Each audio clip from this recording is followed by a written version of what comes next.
Lors du dernier épisode, nous avons vu comment j'ai pu calibrer mon écran à l'aide de la sonde Spider 5.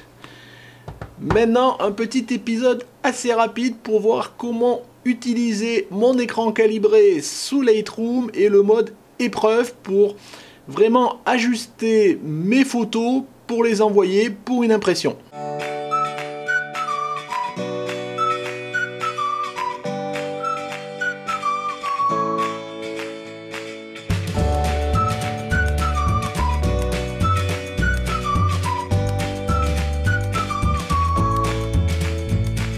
Bonjour, bienvenue sur Jeff Photographie. Donc aujourd'hui, comme je vous l'ai dit en introduction, on va parler épreuvage écran. Donc c'est comment on peut retoucher sa photo en tenant compte du profil ICC, donc du profil colorimétrique de l'imprimante qui va être utilisée pour restituer vos photos. Donc dans le cas là, je vais utiliser les profils ICC que j'avais utilisé de chez Salle Digital. Voilà, je vais simuler le fait que je veux adresser à Salle Digital pour une impression fine art une de mes photos, un peu comme j'avais fait dans un épisode précédent.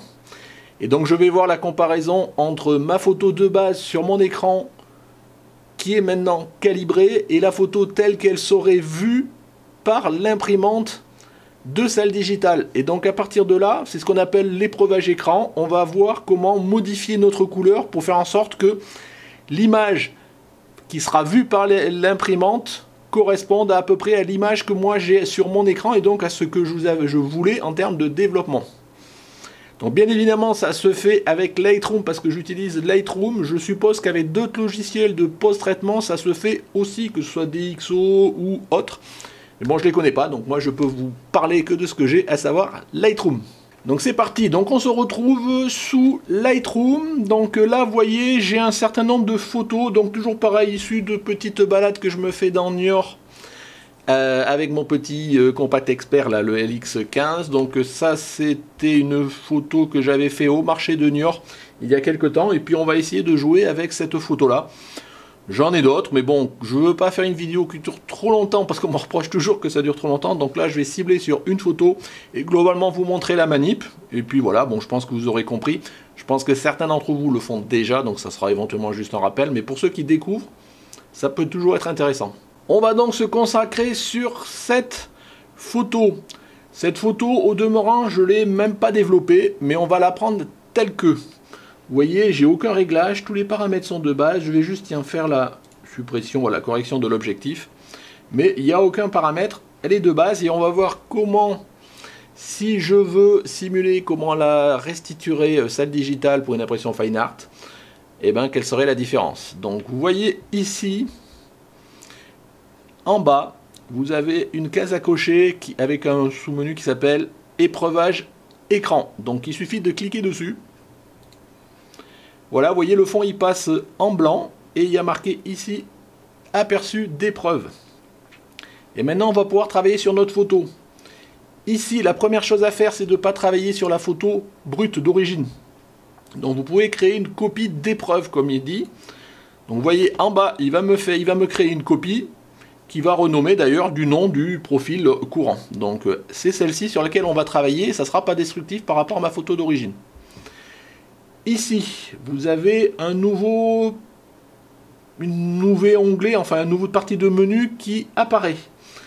Dans cette partie-là, vous pouvez choisir ici le profil ICC, donc c'est le profil colorimétrique de l'équipement cible. Dans notre cas, une imprimante. Donc c'est une imprimante de Salle Digital, mais c'est pour être votre propre imprimante. Donc là, dans ce cas-là, vous pouvez choisir parmi la liste des profils ICC installés sur votre machine les profils qui sont actifs. Donc là vous voyez je retrouve les trois profils fine art de Salle Digital, le Barita, le Perle et le Photorag. Je vais travailler avec le Perle. Donc voilà, donc ça c'est le profil. Après vous pouvez choisir le mode entre perception et relatif. Alors je ne vais pas rentrer toujours pareil pour être assez court dans la théorie entre ces deux modes. Sachez que avec ces modes là on choisit comment Lightroom et le mode épreuvage va régler les problématiques de couleur qu'il ne connaîtra pas en cible. Si c'est en relatif, il va appliquer un algorithme. Si c'est en perception, il va appliquer un autre algorithme avec des rendus qui peuvent être différents. Ça se voit pas forcément beaucoup. Là, vous voyez ici, si je clique sur ma photo là, que je mette perception ou relatif, il n'y a pas beaucoup de différence. Pourquoi? Parce que ça traite surtout les couleurs qui ne rentrent pas dans la plage, je dirais, de couleurs. Donc moi, mes couleurs sont assez standards, donc j'en ai pas. Donc quand vous avez des couleurs, par exemple, très saturées, vous pouvez avoir cette problématique-là. Alors, et on peut l'avoir, par exemple, alors moi j'ai vu dans la littérature un exemple que l'on peut voir, c'est si vous avez une robe rouge très foncée, un peu drapée, ben, suivant le rendu que vous pouvez avoir, vous aurez le dégradé ou pas des couleurs sur le rouge de la robe, le drapé comme on dit, ou plus ou moins, où vous aurez des couleurs qui seront plus ou moins grillées parce qu'elles seront toutes uniformisées, et ça fera des couleurs à plat. Donc ça, il n'y a pas de règle, je pense, de régler a priori. Il faut essayer au développement quel est le meilleur rendu en fonction de votre photo. Donc moi, je vais laisser en relatif là, puisqu'on a vu qu'il n'y avait pas de différence. Autre mode que là, pour le coup, je ne vais pas pouvoir beaucoup vous montrer, c'est ici, vous avez, vous voyez, ici vous avez votre histogramme, et ici, à droite, vous avez un petit PC, un petit écran de PC, et quand vous cliquez dessus, ça vous affiche, alors je ne sais pas, vous le voyez ici, là, ça vous met une surbrillance en bleu. Voilà, donc ça met en surbrillance les couleurs que vous avez dans votre image qui sortent du cadre du profil colorimétrique que vous avez en cours. Donc ça veut dire que mon écran, il n'est pas capable de restituer des couleurs qui sont là, celles qui apparaissent en bleu. Voilà, parce qu'elles sont trop saturées, ce genre de choses. En l'occurrence, c'est pas trop grave, même si ça pourrait être intéressant que dans les réglages de développement de ma photo, je fasse en sorte qu'il n'y en ait pas. L'autre partie qui peut être aussi intéressante, mais pour le coup ici, on va pas le voir parce que j'en ai pas dans ma photo. C'est un peu le même principe, mais là ça va vous mettre en évidence, normalement en couleur rouge, donc en surbrillance rouge, les couleurs pour le coup de la même façon que celles qui ne seraient pas reconnues par l'écran, de celles qui ne seraient pas reconnues par l'imprimante. Donc dans ce cas-là, il va falloir ajuster votre développement pour faire en sorte qu'il n'y en ait pas. Sinon, ce sont des couleurs qui seront reproduites par défaut. Donc ce ne sera pas forcément la couleur que vous voulez. Donc voilà, je ne vais pas rentrer dans les détails. Mais sachez que ça existe et en fonction du résultat que vous avez essentiellement ici, si vous avez du rouge, il va falloir essayer de le faire disparaître de façon à ne pas pouvoir avoir de perte au développement. Donc voilà, ici vous avez une case à cocher, simuler le papier et l'encre. Donc on voit que le résultat peut être différent. Donc maintenant, à vous de voir, je pense qu'il faut la cocher de façon à simuler au plus près la restitution de ce que ça pourrait donner sur votre papier, votre impression finale. Donc maintenant, l'objectif c'est de retoucher son image jusqu'à ce que j'ai un rendu qui me satisfasse. Une bonne façon de faire, c'est aussi à comparer avec mon image d'origine. Donc si ici je fais un avant-après, vous voyez, j'ai mon image d'origine ici, j'ai mon image avec le profil ICC. Donc on voit qu'il y a une différence. Alors j'espère que ça se verra à l'écran. Si je zoome, on peut le voir par exemple ici, vous voyez sur le sol. Ici, il a une couleur, on va dire qu'il est à peu près gris. Ici, il est gris et peut-être un petit peu rougeâtre. On va pouvoir le voir ici. Vous voyez le rouge de la personne ici. Là, on a un rouge qui est un peu plus saturé. Ici, le rouge est un peu plus fade. On doit pouvoir le jaune. Ici, mon jaune est un peu plus saturé. À l'inverse, ici, il est un peu plus fade. Mon ciel, il est à peu près, voilà, peut-être un peu plus sombre ici. Voilà. Et après, il faut regarder, en fonction de ces couleurs, il va falloir que j'ajuste, moi, ma photo ici, pour que, normalement, elle corresponde au développement que je serais censé avoir fait d'origine. Donc là, souvent, les paramètres sur lesquels on peut jouer, c'est éventuellement la balance des blancs, l'exposition, le contraste, la saturation, voire la saturation globale de l'image, ou la vibrance, ou éventuellement des micro-saturations par couleur. Après, il n'y a pas de règle, c'est vraiment, il faut tâtonner jusqu'à retrouver le bon rendu. Donc, par exemple, ici, voilà, je vous disais, ici, par exemple, que mon sol, je le trouve un petit peu rouge. Donc, ce que je peux faire, je vais essayer, là, je vous dis, il n'y a pas de réponse toute faite. C'est peut-être de diminuer un petit peu, vous voyez la teinte, ici.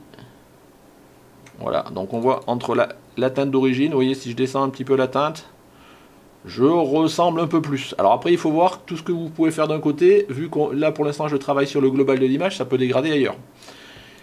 Ici, par exemple, mon jaune, on voit qu'il n'est pas Voilà, il n'est pas beaucoup saturé. Et au global de l'image, on voit que j'ai une sorte de voile ici. Alors, est-ce que si je corrige le voile, est-ce que ça m'amène quelque chose?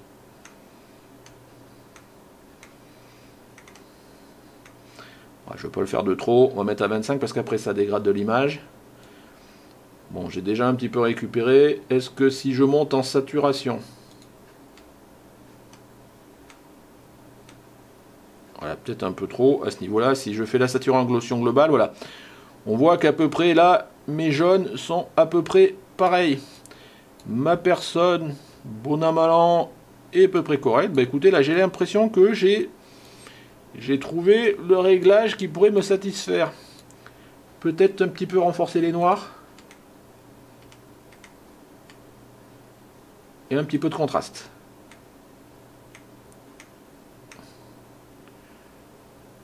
Voilà, peut-être...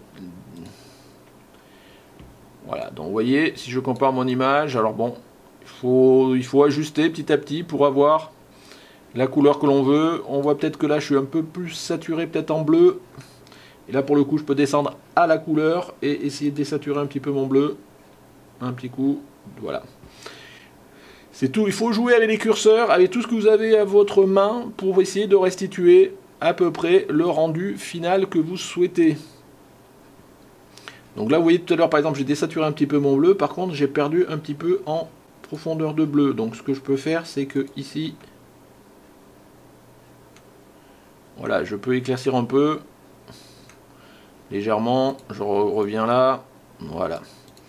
Alors ben voilà, je pense que j'ai à peu près équilibré mon image. Et donc cette image-là, si je la mets à développer chez Salle Digital et que je fais une impression Fine Art Perle, ça devrait normalement avoir une restitution qui est conforme à ce que j'ai à mon écran là. Vous voyez, c'est pas plus compliqué. Donc maintenant, il suffit que je l'exporte sans autre correction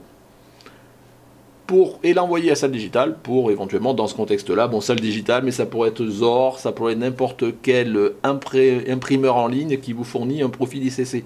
C'est pour ça que c'est important quand vous imprimez en ligne que vous n'imprimiez que sur des imprimeurs qui vous permettent d'avoir le profil ICC de façon à justement à faire ces opérations de préparation de votre photo au risque d'avoir un résultat final imprimé qui ne vous satisfasse pas. Donc voilà, je ne vais pas rentrer plus dans le détail, je voulais faire un épisode assez rapide et je pense que, bon, de toute façon, je suis encore sûrement trop long, voilà, je ne vais pas m'étendre. Sachez que ça existe, je vous ai globalement dit comment ça se passait rapidement avec Lightroom. Je vous engage à regarder éventuellement avec votre logiciel de post-traitement, suivant si c'est pas Lightroom, mais ça peut se faire avec Photoshop, donc ça doit pouvoir se faire avec d'autres logiciels. À vous de voir, donc 2 étapes, la calibration. Maintenant l'épreuvage.